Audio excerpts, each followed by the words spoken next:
The Texas heat in July is more than just a temperature. It is a physical presence that slows the pulse of the suburbs. In spring, a quiet enclave north of Houston, July 9, 2014, began like any other Wednesday. The streets were lined with manicured lawns and the kind of silence that suggests a deep, unwavering safety. In this landscape of domestic predictability, the arrival of a delivery van is a non-event, a ghost in the machine of daily life. Shortly before 6 in the evening, a white van pulled to the curb in front of a 2-story home on Leaflet Lane. The man who stepped out didn't look like a threat. He was draped in the professional anonymity of a FedEx uniform, carrying a package that served as his ticket into the lives of the people inside. He moved with a practiced, casual rhythm, the gait of someone with a job to do and a schedule to keep. He reached the porch and knocked, the sound echoing through the house where the Stay children were winding down their afternoon. 15-year-old Cassidy Stay approached the door, seeing the familiar logo through the glass. She expected a signature or a simple exchange. Instead, she found herself face-to-face with a man who had traveled hundreds of miles with a singular, lethal intent. As the door opened, the scorching Texas air rushed in, and with it, a darkness that no one in the neighborhood could have anticipated. The man in the uniform wasn't a stranger. He was a ghost from the family's past, and he was through with waiting. The package was dropped, the deception was over, and the sanctuary of the home was about to be breached by a man who had traded his humanity for a mission of absolute, cold-blooded vengeance. The Avenger had arrived, and he was already across the threshold. Help this channel grow. Like the video, try the new hype feature, leave a comment, and subscribe for more stories. This helps us a lot. Thank you. To understand the magnitude of the darkness that descended on Leaflet Lane, one must first look at the light that filled the home of Stephen and Katie Stay. In the sprawling suburbs of Spring, Texas, the Stays weren't just a family, they were a pillar. Their house was the kind of place where the door was rarely locked during the day, and the kitchen was a perpetual motion machine of snacks, homework, and laughter. This was a household defined by a deliberate, joyful chaos, the kind that only comes from raising 5 children with a 6th on the way in spirit, as they navigated the complexities of modern life with a deep-rooted faith and a commitment to their community. Stephen Stay, 40, was the quintessential family man. He possessed a gentle, steady presence that balanced the high energy of a house full of growing children. Stephen was a real estate broker, a profession that suited his gregarious nature and his genuine desire to help people find their own sense of home. He wasn't just selling property, he was helping neighbors build lives. Those who worked with him remembered a man who prioritized integrity over a commission, someone who would spend hours explaining the fine print to a first-time buyer. In his spare time, he was a leader in the local Mormon community, serving as a lay pastor and a mentor to young men. He was the guy you called when your car broke down, or when you needed someone to help move a heavy sofa across town. He lived his life according to a simple, unshakable code: show up, work hard, and love your family. Katie Stay, 34, was the heart of the operation. She was a woman of boundless energy and a sharp, maternal wit. Friends described her as the glue of the neighborhood. While Stephen was out in the community, Katie was the one organizing the block parties, the school fundraisers, and the church youth events. She had a way of making every child feel like they were the most important person in the room. Her days were a marathon of logistics, shuttling kids to soccer practice, overseeing music lessons, and ensuring that despite the large number of mouths to feed, dinner was a time for connection. Katie didn't just manage a household, she curated an environment of safety and belonging. She was fiercely protective of her own, but she also opened her heart to those outside her immediate circle, including her sister Melanie, whose troubled marriage would eventually cast a long, lethal shadow over the Stay residents. Then there were the children, the vibrant, pulsing lifeblood of the home. At 15, Cassidy was the eldest, already stepping into a role of responsibility and poise that would later define her survival. She was the one the younger siblings looked up to, the one who helped Katie with the toddlers and managed the shifting moods of a large family. Behind her were 4 brothers and a sister, ranging from the toddler years to early adolescence. 4-year-old Zach was the baby of the family, a bundle of blonde curls and endless questions who was never far from his mother's side. 7-year-old Rebecca was the dreamer, often found with a book or a set of crayons, lost in a world of her own making. Then there were the middle boys, Brian, 13, and James, 9, who turned the backyard into a permanent stadium for whatever sport was in season. To see them together was to see a spectrum of potential, a group of children who were being raised to be kind, curious, and resilient. The sound of the stay home was a symphony of slamming screen doors, the rhythmic bounce of a basketball on the driveway, and the overlapping voices of children who knew, without question, that they were loved. Their life in spring was the American dream realized in its most sincere form. It wasn't about the luxury of the home itself, though it was a beautiful, spacious residence. It was about the atmosphere within the walls. Neighbors often remarked on the stay energy, a sense of warmth that seemed to spill out onto the sidewalk. On summer evenings, you might see the family gathered on the porch or working together in the yard. There was no hint of the tragedy to come, no cracks in the facade because there was no facade to begin with. They were exactly who they appeared to be, a family rooted in love, trying to do right by each other and their neighbors. The tragedy of the Haskell intrusion is amplified by the sheer normalcy of what it destroyed. When we look at the stays, we see ourselves or the neighbors we wish we had. We see the routine of a Wednesday evening, the smell of laundry detergent and whatever was simmering on the stove, the scattered shoes in the entryway, the low hum of the television in the background. It was a fortress of domesticity, built on a foundation of trust. They had no reason to fear a man in a uniform. In their world, a knock at the door was an opportunity for a conversation, a delivery was a mundane errand, and a stranger was just a friend they hadn't met yet. Stephen and Katie had built a world where the biggest worries were grades, sports scores, and the logistics of the next church social. They were blissfully unaware that miles away, a different kind of life was unfolding, one fueled by a toxic cocktail of entitlement, rage, and a meticulous, cold-blooded plan. While the stays were celebrating the small victories of daily life, Ronald Haskell was obsessing over their destruction, viewing their happiness not as an inspiration, but as an affront to his own failures. The contrast between the two men, Stephen, the builder of homes, and Ronald, the destroyer of families, is the central, haunting pivot of this story. One represented the best of the suburban ideal. The other was the nightmare lurking just out of sight, waiting for the sun to dip low enough to make his move. To look at Ronald Lee Haskell was to see a man who appeared, on the surface, to be entirely unremarkable. Born in 1981, he was a man who had moved through the world with the quiet, simmering resentment of someone who believed the universe owed him a debt it never intended to pay. By 2014, he was 33 years old, but his history was already a roadmap of bridges burned and lives fractured. His story is not one of a sudden snap, but of a long, calculated descent, a slow-motion train wreck fueled by a desperate need for control and a refusal to take responsibility for his own failures.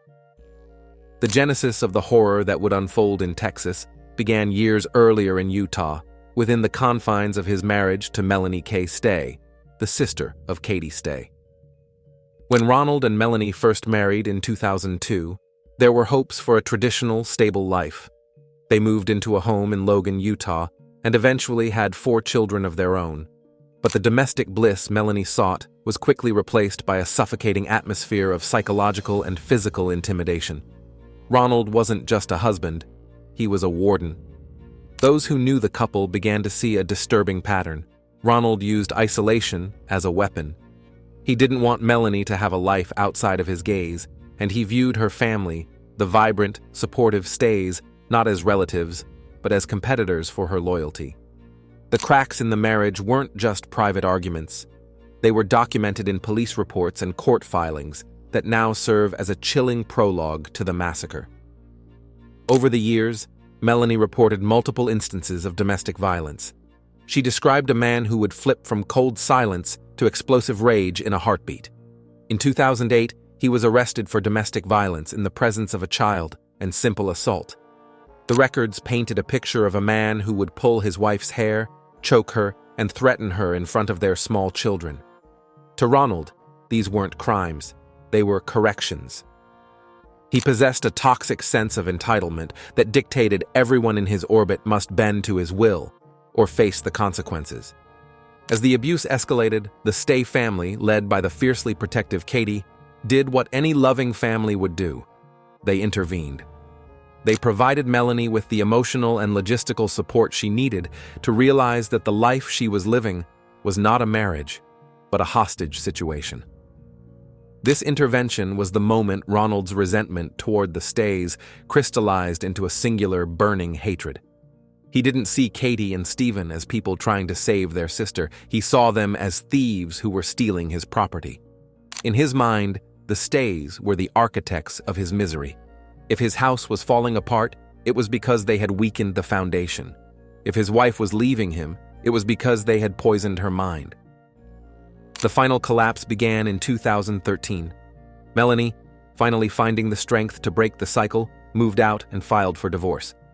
She took the children and sought a protective order, effectively cutting off the oxygen Ronald used to fuel his ego. For a man defined by control, this was the ultimate humiliation.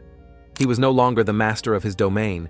He was a man living in his parents' home in San Marcos, California, brooding over the ruins of his life.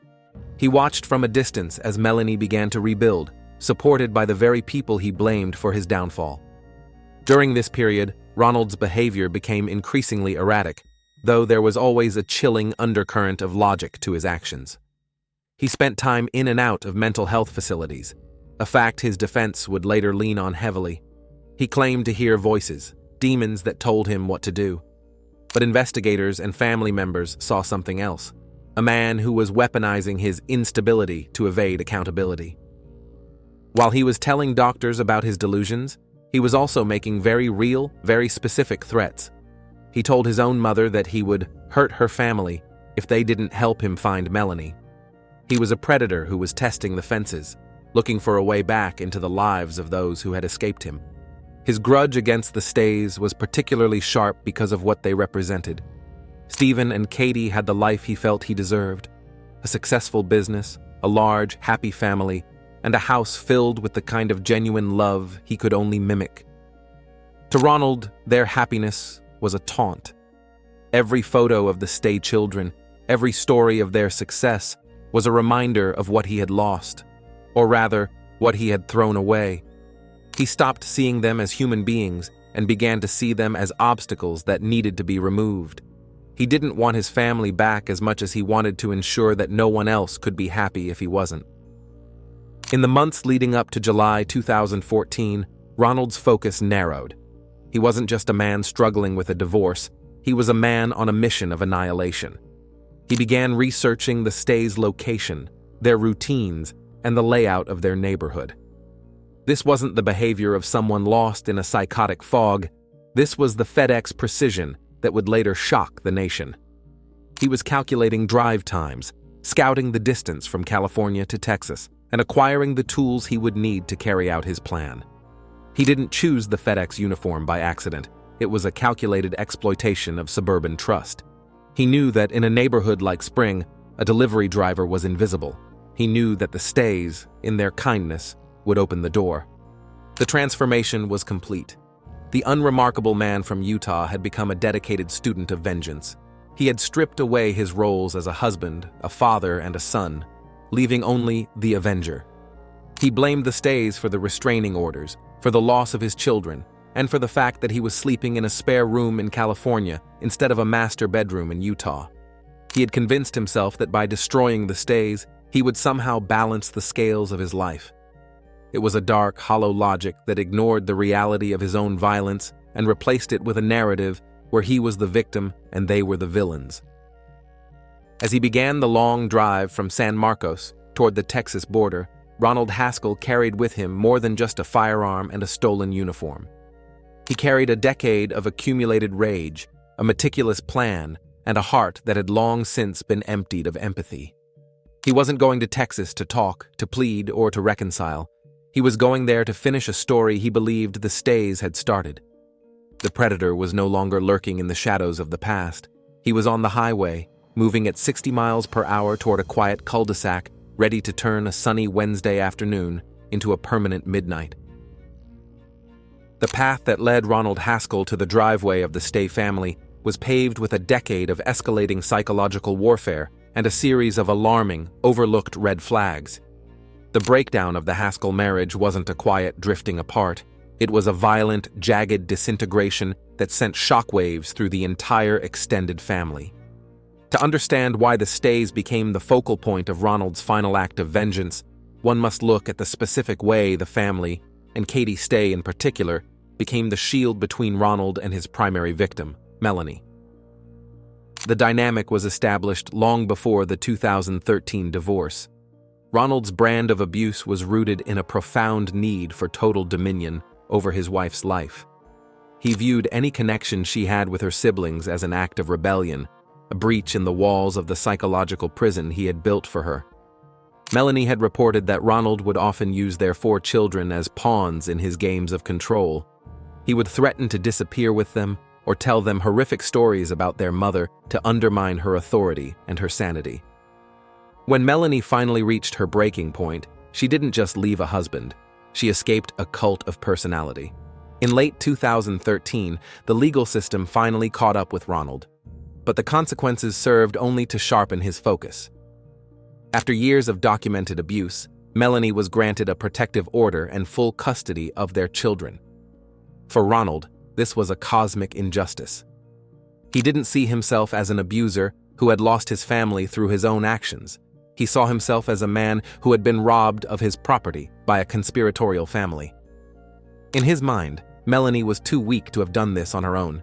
He convinced himself that Katie and Stephen Stay were the true architects of his ruin. He believed they had financed her legal team, encouraged her to seek the protective orders, and were hiding her and the children from him.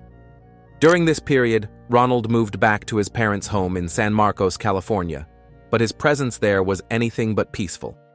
His parents, caught in the impossible position of loving a man who was clearly spiraling, became the first targets of his redirected rage. He began to exhibit behavior that vacillated between catatonic depression and terrifying, focused aggression. He was hospitalized several times for mental health evaluations, yet each time he managed to mask his homicidal ideations just enough to be released.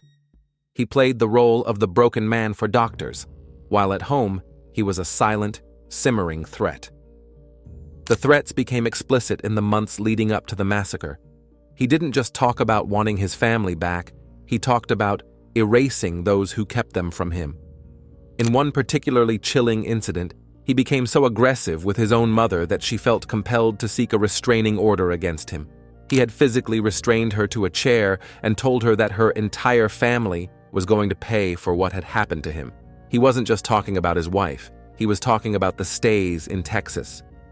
Despite these warnings, Ronald remained free, his movements untracked, and his intentions shrouded in the mental illness defense he was already beginning to cultivate. Ronald's obsession with the Stays was fueled by the support they provided Melanie. In a world where Ronald wanted his wife isolated and helpless, Katie Stay was a formidable opponent. Katie was strong, vocal, and unshakable in her support for her sister. She helped Melanie navigate the bureaucracy of divorce and provided the emotional anchor Melanie needed to stay away from Ronald's manipulative pleas. To Ronald, Katie wasn't just a sister-in-law, she was the commander of the opposition. Every time Melanie refused to take his call or ignored a manipulative text, Ronald attributed it to Katie's influence. He began to view the Stay home in Spring, Texas, as the command center of the forces aligned against him. The financial aspect of his failure also played a massive role in his mounting resentment. While Ronald was unemployed and living off his parents, Stephen Stay was a successful real estate broker, providing a comfortable, affluent life for his 6 children. Ronald's jealousy was corrosive. He would spend hours scouring social media for any glimpse of the Stays' lives. He saw their vacations, their church activities, and the smiles of their children, and he compared it to the wreckage of his own existence. He felt that the Stays were winning, and in his zero-sum worldview, their success was directly responsible for his failure. The transition from brooding resentment to tactical planning occurred in early 2014. Ronald began to gather intelligence with the cold efficiency of a military scout. He knew he couldn't just show up at their door. He knew they would recognize his car or his face. He needed a disguise, a way to get past the threshold before they knew who he was. He stole a FedEx uniform, a garment that carries with it an automatic passport into any American home. He acquired a firearm, a tool he had used before to intimidate Melanie, but now one he intended to use for a definitive purpose. As the summer of 2014 approached, the breakdown was complete. Ronald was no longer trying to fix his life. He was preparing to end the lives of those he hated. He began the long 2-day drive from California to Texas, a journey of nearly 1,500 miles. During that drive, he had plenty of time to turn back, plenty of time for the voices he claimed to hear to tell him to stop. But he didn't stop. He drove with a singular, dark purpose, stopping only for gas and food, his mind locked on the image of the house on Leaflet Lane. The Stay family, meanwhile, had no idea that the ghost of Melanie's past was barreling toward them. They had done everything right. They had followed the law, they had supported their sister, and they had built a life based on kindness and community. They were unaware that in the twisted mind of Ronald Haskell, their very goodness had become a death sentence. The breakdown of the Haskell marriage had created a vacuum of rage that Ronald was now bringing to their doorstep. He wasn't just a disgruntled ex-husband. He was a self-appointed avenger who believed that by destroying the Stays, he would finally find the justice he felt the world had denied him. He was less than 100 miles from Spring, the FedEx uniform folded in his bag, his gun loaded, and his heart set on a massacre that would ensure no one in that family would ever smile again. The clock in the Stay kitchen ticked toward 6 p.m., a time when the rhythm of the household usually shifted toward the evening meal and the winding down of another Texas summer day. The sun was still high, casting long, sharp shadows across the driveway where the children's bikes lay on their sides. Inside, the air conditioning hummed, a mechanical shield against the oppressive 90-degree heat. Stephen and Katie were not yet home. They were out on errands, leaving the house in the capable hands of 15-year-old Cassidy. For Cassidy, it was a normal afternoon of supervising her younger siblings, a task she handled with a maturity that far exceeded her years. There was no sense of impending doom, no shivering intuition of the monster currently navigating the suburban grid toward their front door. At approximately 5:30 p.m., the white van came to a halt. Ronald Haskell sat in the driver's seat. The stolen FedEx uniform felt stiff and alien against his skin. He adjusted the bill of his cap, pulling it low to obscure his eyes.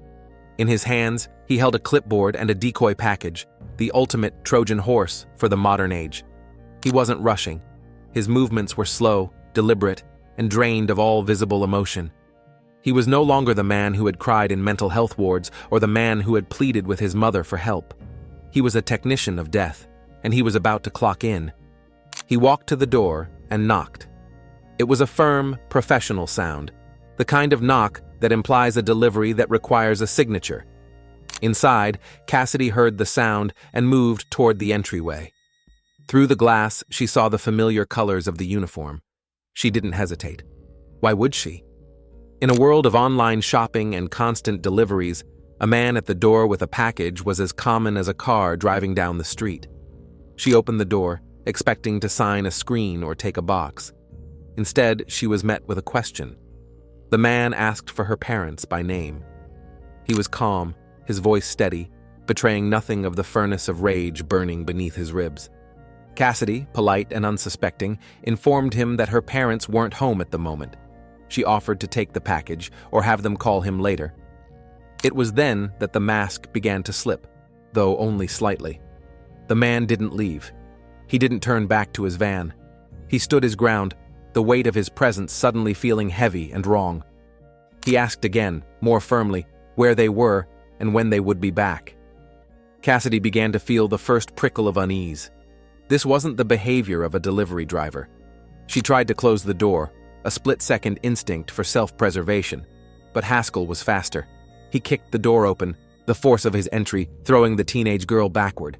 Before she could scream, before she could process the transition from a mundane afternoon to a violent home invasion, he was inside. He wasn't waving the gun wildly. He drew it with the same methodical precision he had used to knock on the door. He told Cassidy to stay quiet and gathered the younger children into the living room. Imagine the confusion of the younger siblings: 7-year-old Rebecca, 9-year-old James, 13-year-old Brian, and 4-year-old Zach. They saw a man in a trusted uniform holding a weapon. They saw their older sister, their protector, suddenly rendered helpless. Haskell didn't treat them like children. He treated them like obstacles to be managed. He forced them all to sit on the floor, using zip ties he had brought specifically for this purpose. This was the moment the FedEx facade was completely discarded. He revealed his true identity. He told them he was their Uncle Ronnie, a name that should have carried the weight of family and safety, but in this context, it felt like a curse. He began to question Cassidy about Melanie and the children, his children. He wanted to know where they were hidden. He was convinced that the stays held the key to his property. Cassidy, despite the cold barrel of a gun and the terrifying transformation of her living room into a kill zone, refused to give him what he wanted. She remained focused on her siblings, trying to keep them calm even as the situation spiraled into the unthinkable. For nearly 30 minutes, the house was a theater of psychological torture. Haskell sat and waited, the grandfather clock in the hall marking the seconds toward the parents' arrival. He was patient. He talked to the children, his tone chillingly conversational as he explained that their parents had ruined his life and that he was there to settle the score. He didn't see the terror in their eyes. He saw the reflection of his own perceived victimhood. He was waiting for the architects of his misery to walk through the door so he could finish the job. Around 6 p.m., the sound of a car pulling into the driveway signaled the beginning of the end. Stephen and Katie Stay walked into their home, likely carrying bags of groceries or items for the children. They walked into a nightmare. They saw the man they had feared for years standing in their living room, their children bound and terrified on the floor. There was no time for negotiation, no room for the kindness they had always extended to others. Haskell immediately took control of the situation. He ordered Stephen and Katie to join the children on the floor.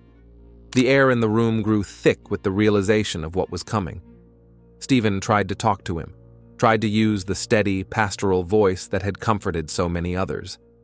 He pleaded for the lives of his children. He offered himself, his money, anything Ronald wanted. But Haskell wasn't interested in a trade. He was interested in an erasure. He told them all to lie face down on the floor. He wanted them in a line, a neat, orderly row of bodies. It was a request of staggering clinical coldness. He was organizing his work. One by one, they complied. The parents lay next to their children, their hands likely reaching out to touch one another in a final desperate act of connection. The house was quiet, save for the muffled sobs of the younger boys and the steady, rhythmic breathing of the killer. Haskell moved to the end of the line. He didn't hesitate. He didn't offer a final word or a moment of prayer. He began at the end, placing the barrel of the gun against the back of each head and pulling the trigger. The sound of the shots in that confined space must have been deafening, a series of sharp, final cracks that signaled the end of 6 lives. He moved with a mechanical rhythm. Stephen, then Katie, then the children. He was thorough. He wasn't firing wildly. He was executing. He shot Brian, then James, then little Rebecca. He didn't spare 4-year-old Zach, the boy who had done nothing but exist in a family Ronald hated. He worked his way down the line until he reached Cassidy. When the bullet struck Cassidy, it didn't take her life. In a miracle of physics and sheer willpower, the bullet grazed her skull, and she had the presence of mind to slump forward, closing her eyes and holding her breath. She played dead in a room filled with the metallic scent of blood and the echoing silence of her murdered family. She listened as Haskell walked through the house, his footsteps heavy and deliberate. He wasn't finished. He went to the kitchen and took a drink of water, a detail of such mundane cruelty that it defies comprehension. He checked his phone. He prepared to leave, convinced that he had successfully cleansed the house of the people who had wronged him. As he walked out the door and returned to his van, he left behind a scene of absolute devastation. A family of 7 had been reduced to 1. The Avenger had completed his mission on Leaflet Lane, but he wasn't done with his list. He had more stops to make, more lives to settle. He started the engine and pulled away from the curb, his FedEx uniform still looking crisp and professional, his clipboard resting on the passenger seat. He drove away from the quiet cul-de-sac, leaving the stay home in a silence that would never truly be broken. But behind him, in the shadows of the living room, Cassidy Stay began to move. The one person he hadn't accounted for, the one survivor of his perfect execution, was about to ensure that his journey would end far differently than he planned. The silence that followed the departure of the white van was not a peaceful one. It was heavy, suffocating, and punctuated by the fading hum of an engine. In the living room of the house on Leaflet Lane, the unthinkable had occurred. A family had been methodically erased in a matter of minutes. But as Ronald Haskell drove away, believing he had left no witnesses behind, 15-year-old Cassidy Stay began the most harrowing struggle of her life. Despite a bullet wound to her head that had fractured her skull, the teenager waited until she was certain the delivery man was gone. With a level of composure that defies human logic, she didn't just scream for help. She acted with tactical precision. She knew that her Uncle Ronnie wasn't finished. He was heading for her grandparents' house to continue the massacre. Cassidy managed to reach a phone and dialed 911 at 6:12 p.m. Her voice, though trembling, was clear as she identified the shooter, described the white van, and warned the dispatcher of Haskell's next likely destination. It was this phone call that transformed a silent crime scene into a high-stakes manhunt. Within minutes, the suburban quiet of Spring, Texas, was shattered by the rhythmic wail of sirens. Local deputies arrived at the Stay residence to find a scene so horrific that many would later require counseling. They found 5 children and 2 adults shot in the back of the head, with only Cassidy clinging to life. While paramedics rushed Cassidy to a waiting helicopter, law enforcement moved with a singular, urgent purpose. Because of her detailed description, a deputy spotted the white van just a few miles away. The Avenger was no longer invisible. When the officer attempted a traffic stop, Haskell didn't pull over. He accelerated, leading police on a high-speed chase through narrow residential streets, weaving past school buses and commuters returning home. He was driving with the same cold desperation that had brought him to Texas, but the net was closing. The pursuit ended in a nearby cul-de-sac, a dead-end street that offered no escape. As Haskell realized he was trapped, he pulled his vehicle into the center of the road, surrounded by a phalanx of armored police vehicles and tactical teams. The transition from a delivery to a combat zone was instantaneous. For the residents of this quiet neighborhood, the evening news was unfolding in their front yards.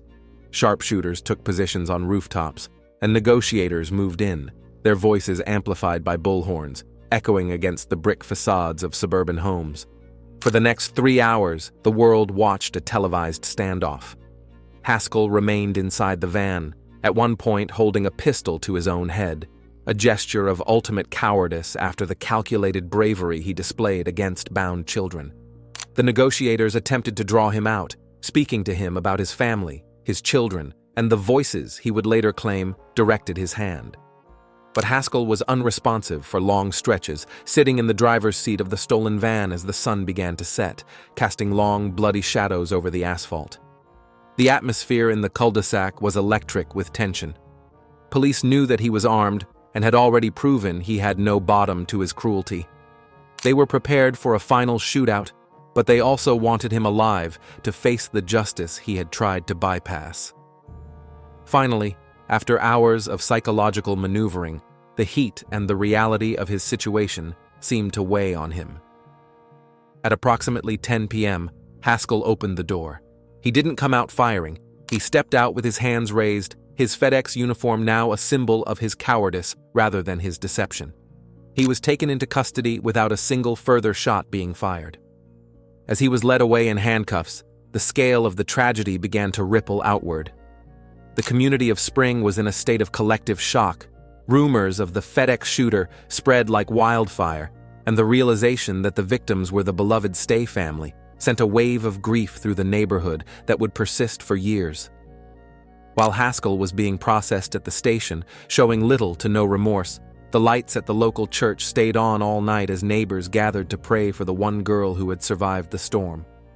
The manhunt was over, and the standoff had ended in a capture. But the true battle was only beginning. The investigators now had to piece together the how and why of a man who could travel 1,500 miles to execute his own nieces and nephews.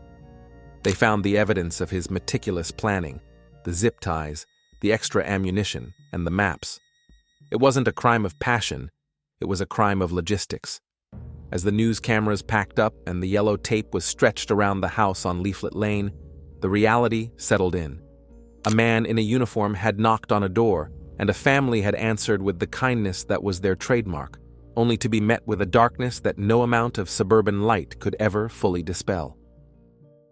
The trial of Ronald Haskell, which reached its conclusion in late 2019 after years of legal maneuvering, was less a search for the perpetrator and more a clinical dissection of a killer's soul.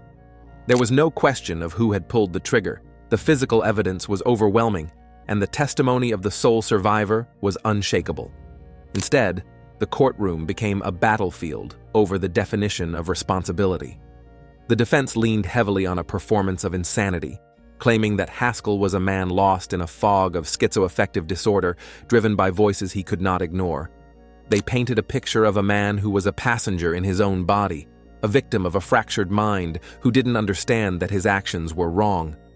However, the prosecution systematically dismantled this narrative with FedEx precision.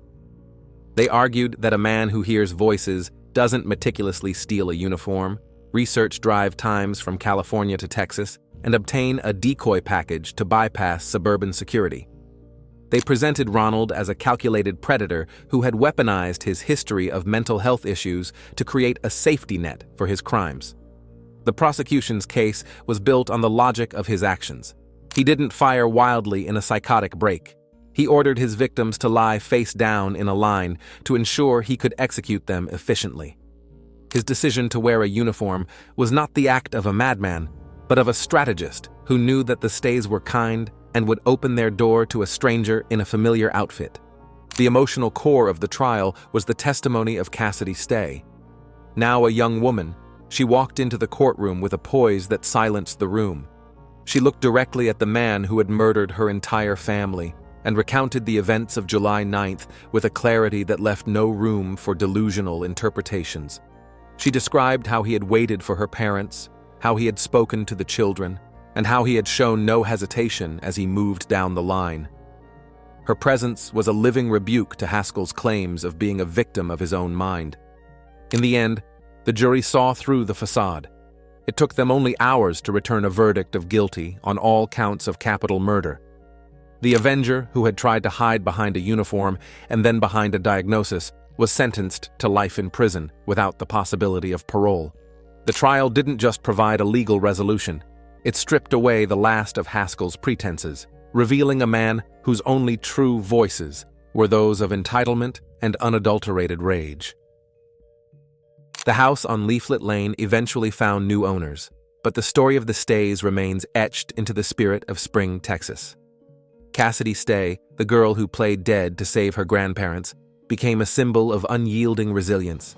She transformed her unimaginable grief into a message of hope, famously quoting Harry Potter at a memorial. Happiness can be found even in the darkest of times, if one only remembers to turn on the light. While Ronald Haskell rots in a cell, defined by his cowardice, the Stays are remembered for their warmth. Cassidy's voice remains, a living testament that light, once kindled, cannot be extinguished by even the darkest shadow. If you have finished watching, you are a real fan of true crime. Subscribe to the channel, turn on the bell notifications, and put the like. See you in the next video.